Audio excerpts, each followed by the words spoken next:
Ibu mungkin ada yang mau.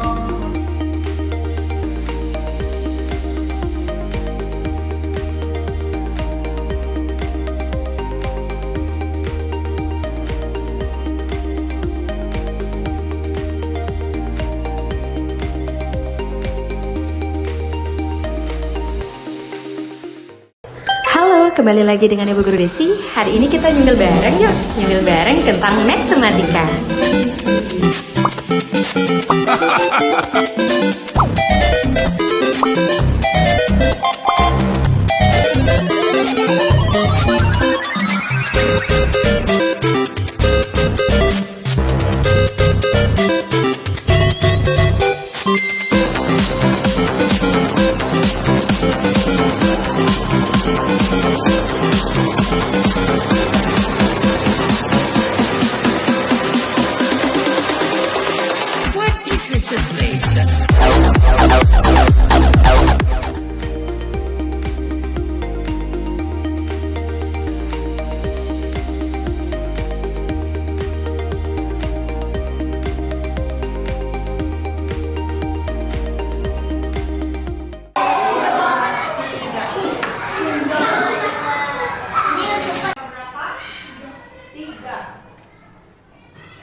Peraturan di sekolah kita mewajibkan setiap siswa memakai sepatu berwarna hitam. Iya, aku tahu itu.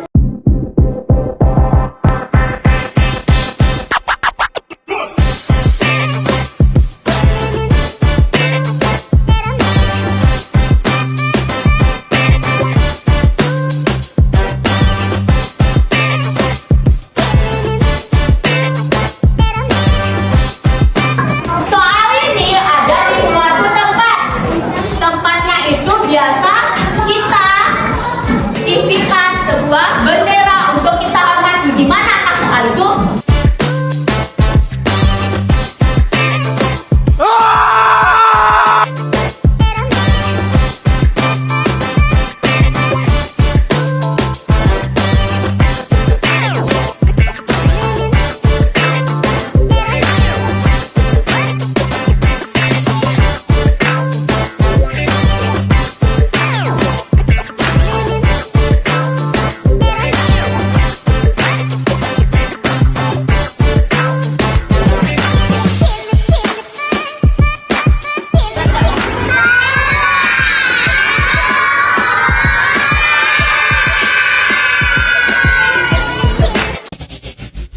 What you gonna do with all that junk inside your trunk? I'ma get you drunk, get you love drunk off my hump, my hump, my hump, my hump, my hump, my hump, my hump, my hump, my hump, my lovely little lump. Check it out.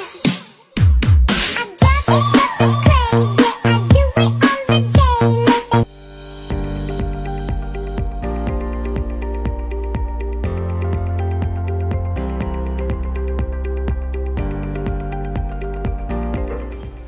Bob, nanti sore kita main bola yuk. Wah, mau banget. Pasti seru kalau ajak Papa Tom dan Danang juga. Oh seru ya? Aku kok gak ngerti ya? Dan bola untuk dapat berpindah tempat adalah gaya.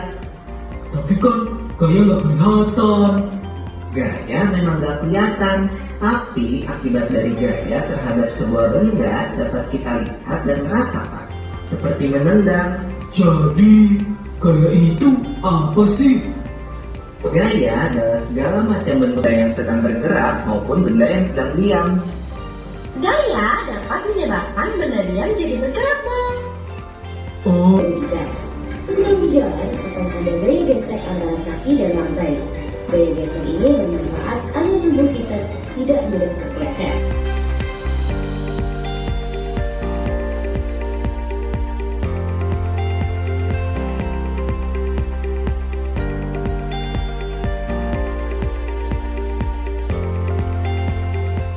Oke,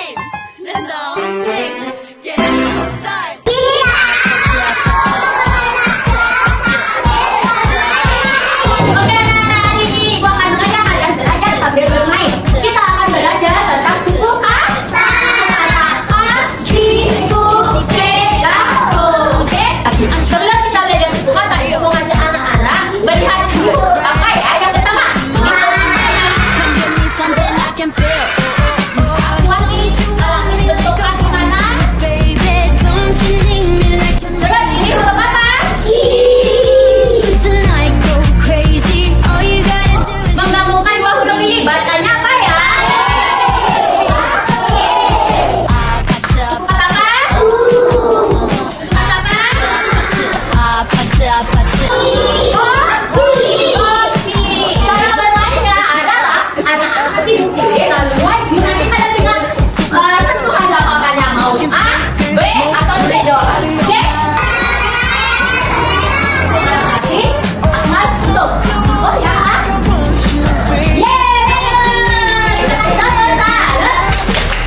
Om Swastiastu.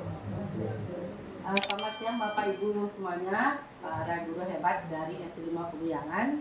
Selamat siang juga Ibu Desi, sudah datang di sini bersama kami di sini. Ibu akan melakukan praktek baik tentang pembinaan pembelajaran ya untuk meningkatkan pembelajaran di SD 5 Kubiyangan dari pengalaman Ibu memimpin sekolah di SD 3 Kubiyangan. Ya. Jadi kenapa ini perlu dilakukan? Supaya pengalaman Ibu yang sudah baik-baik di SD 3 itu bisa Bapak Ibu cermati di sini di SD 5 Kubiyangan dan diambil hal positifnya. Ya, seperti itu. Oke, Ibu lanjutkan. Kemudian yang berikutnya, nah sekarang sebelum Ibu berbagi praktek baik pada Bapak Ibu semuanya, Ibu ingin tahu, ingin refleksi dari Bapak Ibu semuanya di SD 5 Kubiyangan ya. Pembelajaran apa yang sudah baik yang Bapak Ibu lakukan di sekolah ini, di SD 5 Kubiyangan? Mungkin bisa dari Bapak Ibu guru di area di sana, silakan. Salah satu saja. Apa yang sudah baik yang sudah Bapak Ibu lakukan di sini? Yang merasa, oh ya, saya sudah sesuai dengan paradigma pendidikan sekarang. Boleh diceritakan, silakan. Nanti ada di bangku sini, ada di bangku sini. Ya, apa saja boleh. Apa yang merasa Ibu sudah baik? Oke? Bisa Bu Kerti? Ya. Kalau tidak dihukum kok kalau dari sana ya. Terima kasih Ibu atas waktunya. Praktek baik yang pernah saya lakukan yaitu saya mengajak murid untuk menjadi tutor teman sebaya. Tujuannya apa itu? Tujuannya untuk meningkatkan pemahaman ke seluruh siswa, di mana kalau saya sendiri yang menjelaskan mungkin ada beberapa murid yang kurang paham dengan penjelasan saya. Nah, saya ajak mereka untuk berbagi dengan teman sebaya, yaitu saya pilih beberapa memang murid yang menguasai, ya. Kemudian dia akan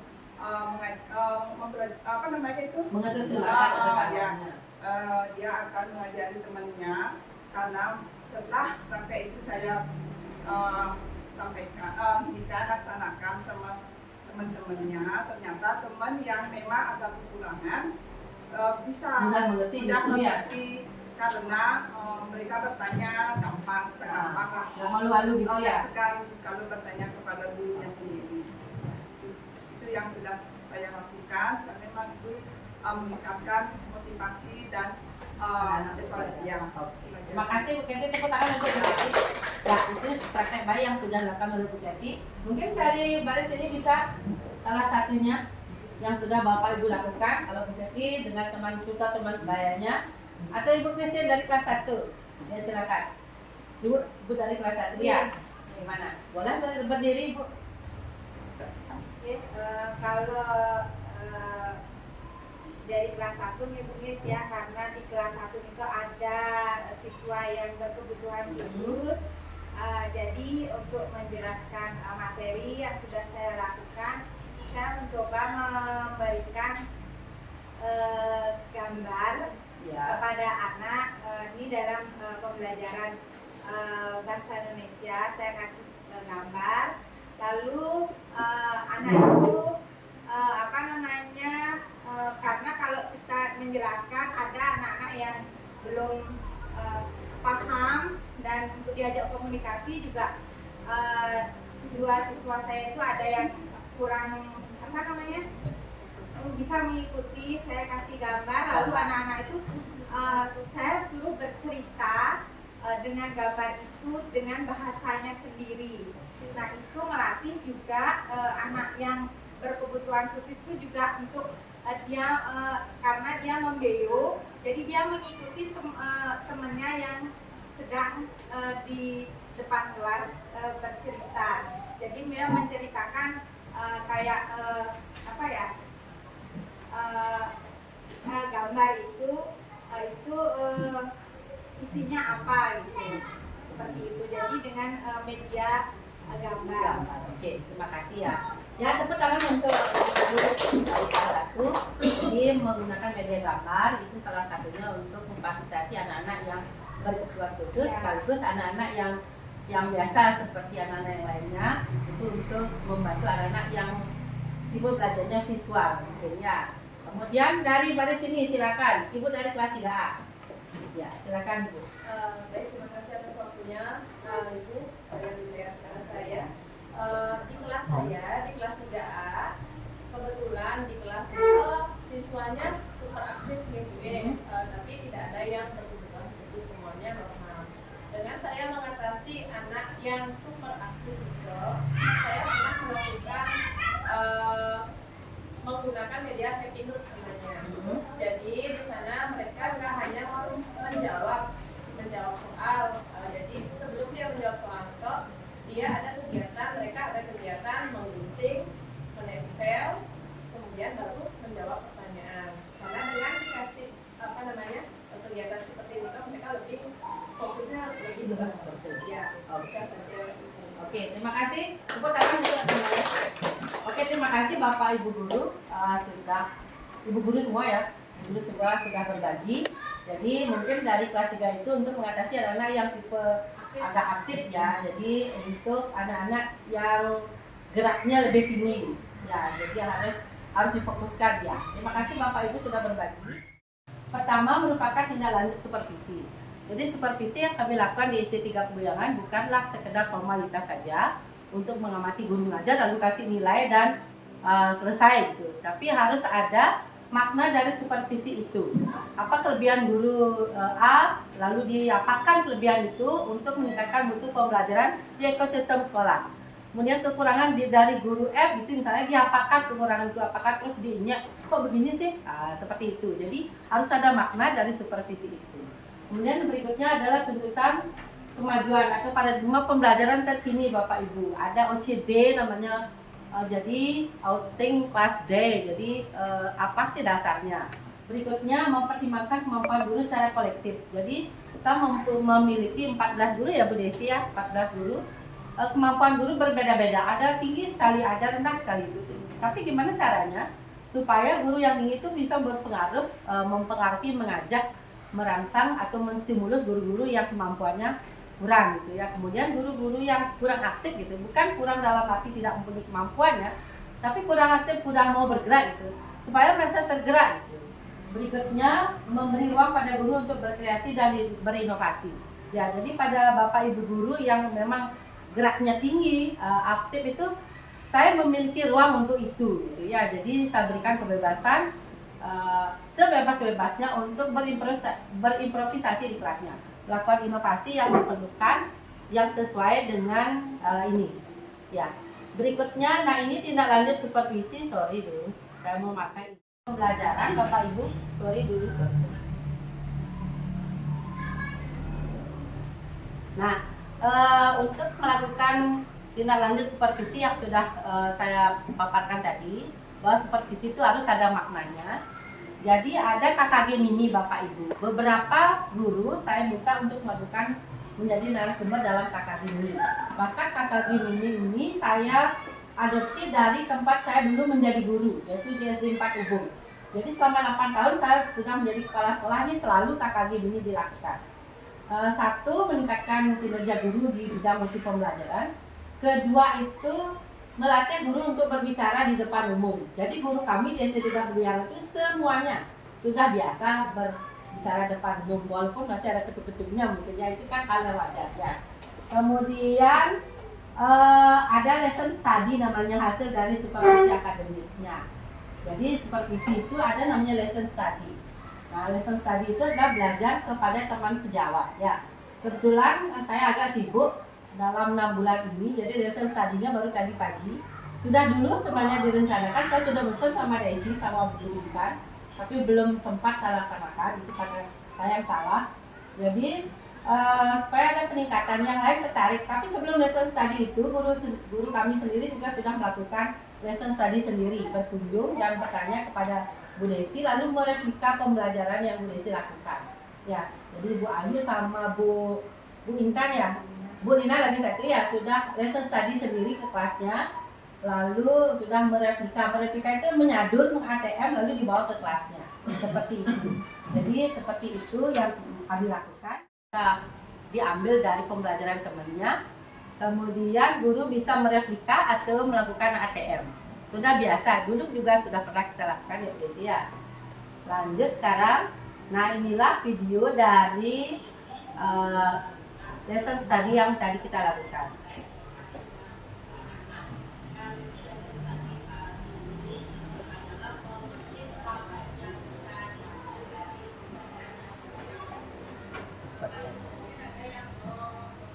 Oke, sepenuhnya sudah diunggah dari Facebook SC30 ya. Kami aktif sekali di media sosial, jadi ada admin Facebooknya. Nanti juga akan saya berlakukan di SC50 ya. Jadi pelan-pelan dulu. Sekarang masih ada pukul 10 gitu. Tadi saya lihat minta apa dan situnya belum ada itu. Jadi nanti akan saya kasih masukan ngapain pukul 10 itu gitu ya. Jadi harus dideskripsikan dengan lengkap. So, orang lain itu bisa membaca. Jadi personal branding SD5 Puyang itu apa gitu, supaya orang tahu gitu ya. Nah sekarang tadi saya bilang hasil supervisi ya. Berikutnya, kenapa saya melakukan kepemimpinan pembelajaran? Kedua, karena tuntutan kemajuan ada paradigma pembelajaran yang terbaru. Ada namanya pembelajaran OCD yang pertama ya. Jadi pembelajaran kedua namanya pembelajaran diferensiasi. Yang tiga berbasis TIK, apalagi sekarang kita mempunyai wakil presiden baru yang concernnya ke teknologi informasi Bapak Ibu. Ini makin dibiarkan. Yang berikutnya pembelajaran menggunakan alat peraga. Nah, Bapak Ibu silakan dilihat apa sih maknanya dari masing-masing ini. Kita duduk ya. Berbasis OCD. Itulah di SC30 yang itu di belakangnya itu ada Umo Palak. Itu sangat kondusif sekali lingkungannya. Kita sudah menjalin MOU dengan Umo Palak. Jadi kita lumayan sering melakukan OCD ya Bapak Ibu ya. Nah ini adalah dokumen-dokumen OCD yang dilakukan di SC30 Puyang. Nah, saya mau nanya nih, kira-kira bagaimana perasaan anak jika belajar di luar kelas? Bapak Ibu pernah melakukan pembelajaran di luar kelas? Oke, bisa. Siapa pernah melakukan pelajaran di luar kelas? Bapak silakan Pak Sude. Gimana perasaan anak-anak kira-kira dari ekspresinya kan kita bisa lihat. Oke, terima kasih Bu Den. Jika pada waktu hari hari Jumat tahun minggu yang lalu yang melaksanakan pelajaran di luar dengan tema itu pilihan. Adinda langsung disambung dengan mereka, langsung dia ngajak ini untuk mencari contoh-contoh perjalanan persegi gitu pada video. Oh ya anak-anak tuliskan lari ke sana dia menunjukkan coba sengaja nih yang namanya bentuk bangun datar persegi langsung lari jawab ini pak gitu. Artinya kalau tiang gitu ya bagi berapa kita seandainya itu dilaksanakan mungkin berapa bulan sekali ya, nanti anak-anak akan semangat belajarnya lebih bersemangat. Oke, terima kasih Pak Sude. Ya, sekarang untuk Pak Sude Bapak Ibu. Oke, selain karena dia senang keluar, kira-kira apa itu gerak sana gerak sini itu tipe profil belajar bagaimana itu Bapak Ibu? Kinestetik ya. Jadi anak-anak itu memang senang bergerak ya gitu. Suruh mama nyambut kita aja para guru ya, dia nggak jalan, tapi apa? Lari. Itu artinya anak-anak suka kinestetik sesungguhnya gitu ya. Jadi untuk menjembatani hal itulah pembelajaran OCD itu sangat pas dilakukan ya.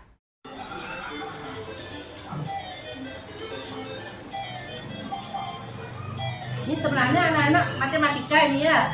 Dikasih soal nih, tapi kayak di luar kayak ada kentangnya itu seneng ya. Padahal sama aja sih sebenarnya. Ya penasaran ya. Lihat wajah mereka ceria banget Bapak Ibu. Padahal matematika itu kan menakutkan sebenarnya ya. Tapi dikemas kayak dapat kentang goreng gitu.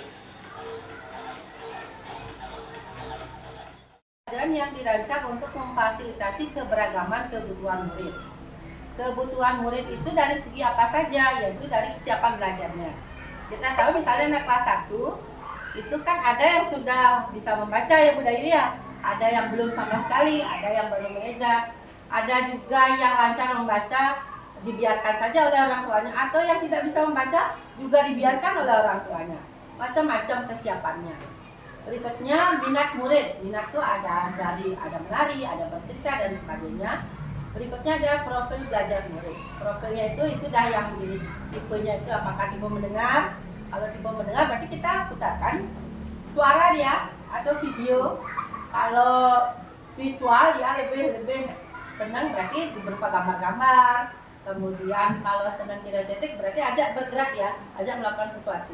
Atau gabungan dari ketiganya juga bisa ya. Nah seperti itu. Nah difasilitasi melalui diferensiasi konten. Kontennya di ya visual. Nah ini juga visual ya Nah ini diferensiasi banyak ini disampaikan. Dulu kami cukup aktif di media sosial ya karena ada ekspektasi kepala sekolah di situ.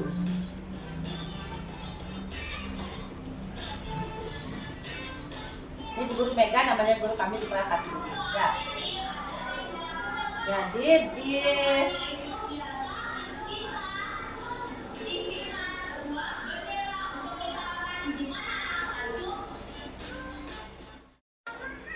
inovatif juga masuk ya.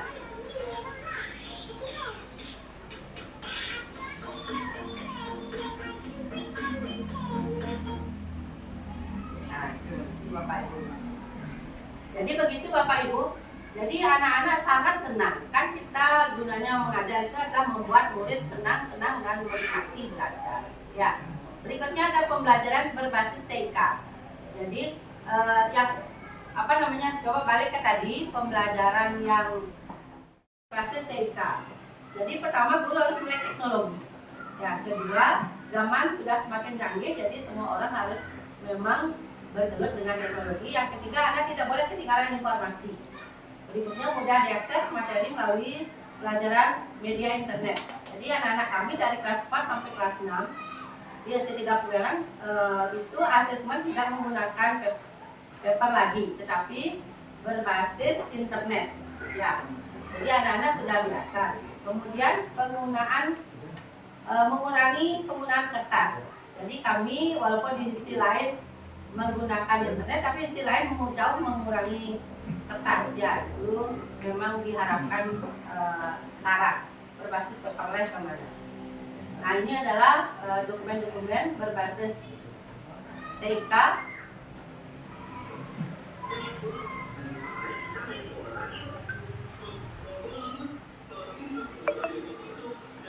Jadi guru sudah kasih menggunakan media video. Ya Bapak Ibu di sini juga saya lihat sudah biasa.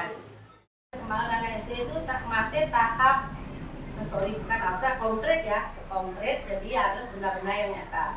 Berikutnya mengubah rasa ingin tahu. Jadi rasa ingin tahu itu Bapak Ibu pernah membawa alat sesuatu ke kelas, apa itu guru kan gitu ya, bukan kayak gitu dibawakan dalam arti kalau kita orang dewasa. Tapi anak-anak nggak bisa seperti itu. Jadi apa tuh guru pakai apa gitu. Jadi mereka tuh ingin tahunya sangat tinggi. Kita fasilitasi dengan berbagai alat peraga. Berikutnya pembelajaran lebih menarik karena Bapak Ibu memakai alat bantu. Berikutnya mengurangi cara pembelajaran yang bersifat verbal. Jadi dengan gambar. Kemudian meningkatkan interaksi antara guru dan siswa. Ada alat pakai interaksi. Berikutnya membuat siswa lebih fokus dalam pembelajaran. Ya, jadi pasti itu karena sudah ada alatnya untuk membantu fokus. Nah, ini adalah dokumen-dokumen yang kami lakukan. Nah, ini Bu Desi pakai wayang. Nanti kita akan dengarkan gimana tekniknya. Nah, ini guru kami di dalam ada TikToknya langsung supaya nggak lama ya Bapak Ibu ya. Oke, kemudian berikutnya bagaimana cara saya untuk meningkatkan untuk pembelajaran adalah mempertimbangkan kemampuan guru secara kolektif. Jadi pertama setiap guru mempunyai kelebihan. Kemudian dalam pembelajaran ada guru yang ditunjuk untuk melakukan berbagai praktek baik berdasarkan pemantauan kepala sekolah. 6 bulan yang lalu semua guru saya melakukan praktek baik. Saya wajibkan, tapi ternyata prakteknya belum baik lalu dibagi. Jadi kan belum ada pembelajaran di situ. Tapi kan saya sendiri juga belajar dengan sistem itu. Nah sekarang beberapa guru yang saya lihat sudah melakukan praktek baik, saya berikan untuk melakukan praktek baik supaya ada maknanya bagi teman-temannya. Berikutnya guru lain melakukan ATM atau replika di dalam pembelajarannya. Kemudian juga selain melakukan praktek baik, bagi guru kami yang telah melakukan diklat atau dan sebagainya pasti saya minta untuk melakukan diseminasi dalam bentuk KKG mini. Diseminasi itu artinya mengetularkan pengetahuan yang didapat kepada teman dalam bentuk KKG mini. Nah seperti itu. Nah ini dokumen-dokumennya. Nah ini diseminasi dari saya itu, kemudian yang lain. Kemudian refleksi. Oke, inilah refleksi dari apa yang saya lakukan di SD 3 bulan. Ya, yang pertama, memahami kelemahan dan kekurangan dari sebuah pembelajaran yang telah dipresentasikan di kelas. Jadi itu saya melakukan refleksi setiap minggu. Bapak Ibu juga sudah melakukan ya melalui Kombel. Kemudian mengadopsi praktek baik yang dilakukan oleh teman. Berikutnya meminta pendapat teman untuk perbaikan.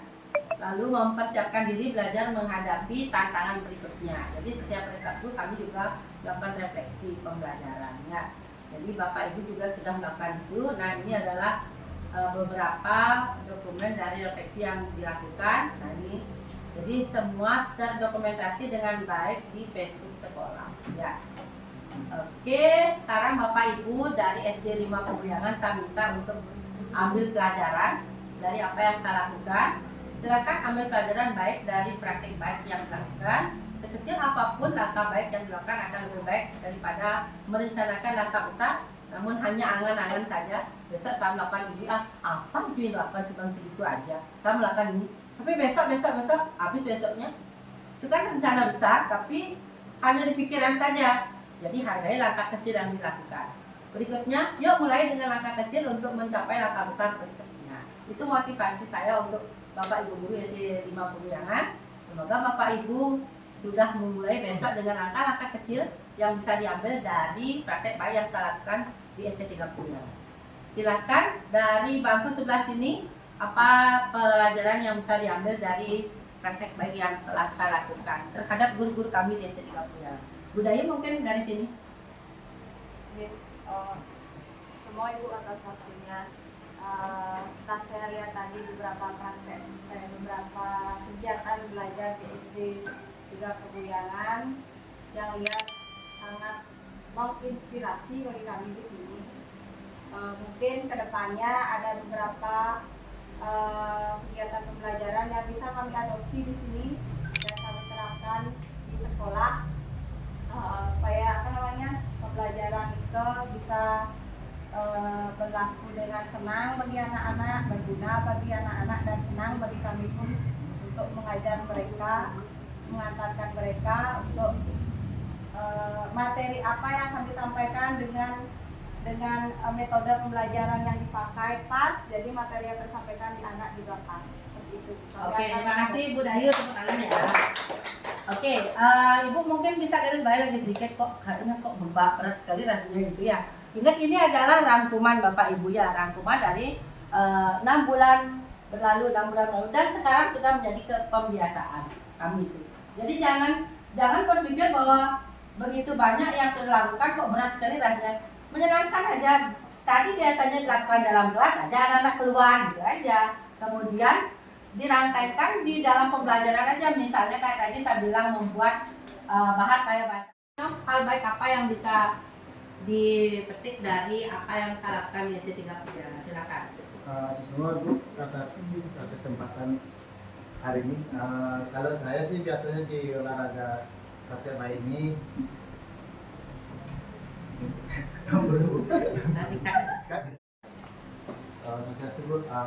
semua atas waktunya. Mungkin saya di sini belajar atas apa yang saya pelajari dari hari ini dari Ibu yang Ibu berikan. Mungkin saya nanti kedepannya akan mempraktekannya nanti di lapangan atau di sekolah sini. Mungkin saya pelajaran olahraga, mungkin ada kegiatan-kegiatan yang akan saya praktekkan kayak seperti rangkuman yang diberikan. Oke, terima kasih Pak Anom. Langkah apapun Pak Anom rencanakan, lakukan saja, pasti akan berhasil ya. Oke, terima kasih Bapak Ibu atas kesempatan hari ini saya bisa berbagi praktek baik yang sangat sangat singkat gitu. Semoga Bapak Ibu bisa mengambil positifnya ya. Ini adalah foto kita bersama, semoga kita bisa maju bersama Bapak Ibu semuanya. Terima kasih banyak, sampai jumpa di lain waktu. Ya, kita tutup dengan Brahma Sakti. Om Santi. Maaf yang menyita waktunya sebentar dan izin untuk berbagi praktik baik yang telah saya lakukan di sekolah saya di SD Negeri 3 Peguyangan. Jadi adapun judul praktik com coragem simples, natural, o suor no rosto é alegria. Oh.